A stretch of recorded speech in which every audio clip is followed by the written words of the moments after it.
we have to focus. I am a big believer in focus. Let's do 3 things at 100% as opposed to try to solve every problem and do 10 things at 50%.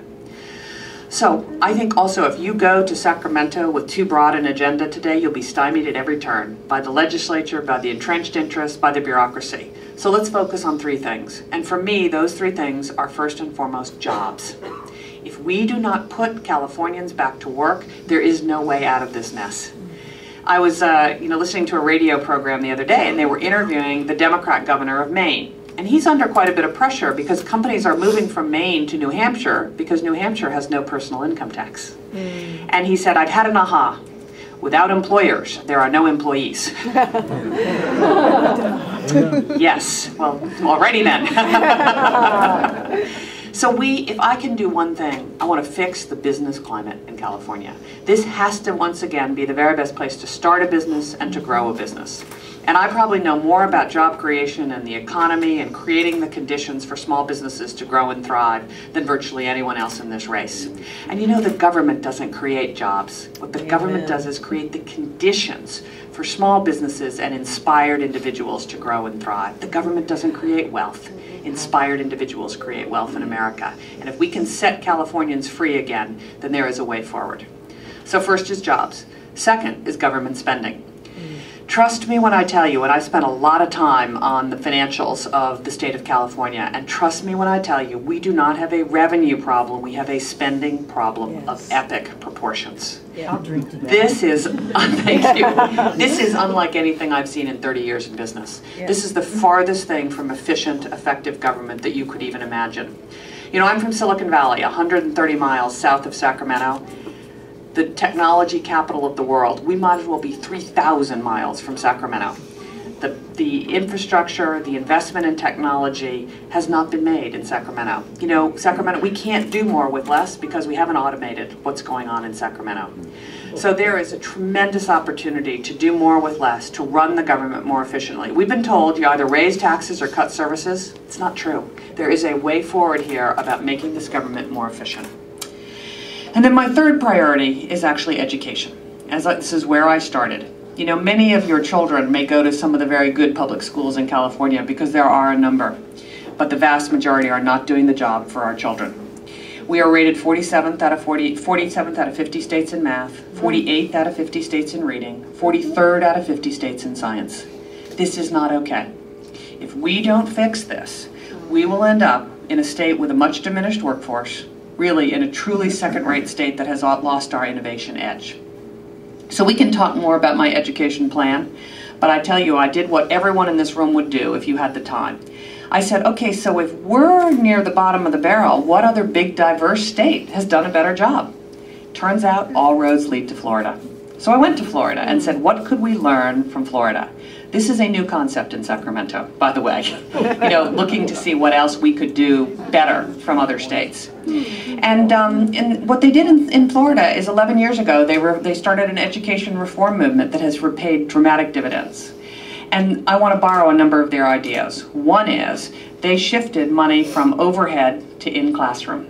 And in California, we only spend 60% of our total education budget in the classroom. 40% is administration and overhead. Wow. We also have to take the stranglehold that Sacramento, the bureaucrats have on education, and push the money and the accountability down to the local level. It's too big to centrally run this. Let's give the money on a per classroom or per student basis to the local school districts. We have excellent testing, we have great standards, and let's move the money and the accountability to the local level. Yes. I also want to grade every single public school A through F. They did this in Florida, and they said, you have never seen parents of third graders so riled up when you told them their son or daughter was in an F school. And then I think we must increase the number of charter schools. Charter schools aren't perfect, but they, generally speaking, do a much better job for our kids, and they also give parents a choice. If your child is in a failing school, you have someplace to go. And any of you in the audience who has tried to start a charter school or get your existing school turned into a charter school, you know in California, it's almost impossible. You have to turn yourself into a pretzel to get it done. And then last but not least, we have to pay the better teachers more. The gems of our education system are the great teachers. And we have got to find them and reward them for the work they do every day with our kids. So, If you remember just one thing about this, it's focus. Jobs, spending, and education. It's not that other things aren't important, they are, but unless we do these three things at 100%, I'm not sure what else, whether it matters what else we do. So that's the agenda I have going to Sacramento. Quick update on the campaign. We've done, I think, a very good job. I've been a full-time candidate for a year, and we've done a good job getting our message out, building a great campaign team, and building some terrific endorsements of elected officials. When you are new to politics, it matters what electeds endorse you. So I'm deeply grateful for everyone's support in this room who has stood up in Buchanan for me. It's been terrific. And I'm deeply grateful to people like Pete Wilson, who is the chairman of my campaign, to Kevin McCarthy from Bakersfield, who was in early. It makes a big difference to me. And so that's been important. And we're doing very well in the Republican primary. We're ahead of Steve Poizner by quite a significant margin. But today, the game is on, because finally, Jerry Brown said he was in the race. And Jerry Brown already was governor 35 years ago, and it was not a great run. So we've got a big challenge ahead of us, but I think we can beat Jerry Brown. And we have to, because my view is that under Jerry Brown, this state will be almost unrecognizable in 4 or 8 years. So we are going to have to band together and do a really good job here. So I'm going to need all of your help, and I'm going to go to questions in a moment. But I am a big believer in the power of many. What we can do together, none of us can do alone. This is an enormous undertaking running for governor. It's an enormous undertaking to govern this state. And I will need each and every one of your help. Volunteers win political races. You can have great television, great radio, a terrific website, which, by the way, we will have, and we do have.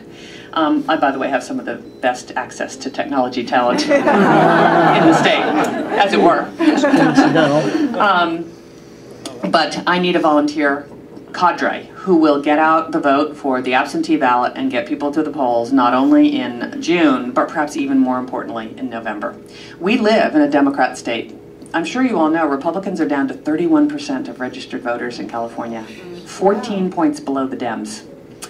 I've done some work on funding a voter initiative drive. I hope we'll be able to bring our voter registration up to 33% by November, but we're still going to always be behind the Dems, which means we have to come out in force.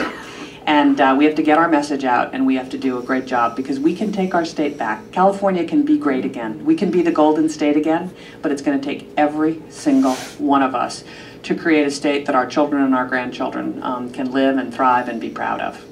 So with that, why don't we go to some questions on just about any subject, and we'll start with you. Thank you very much.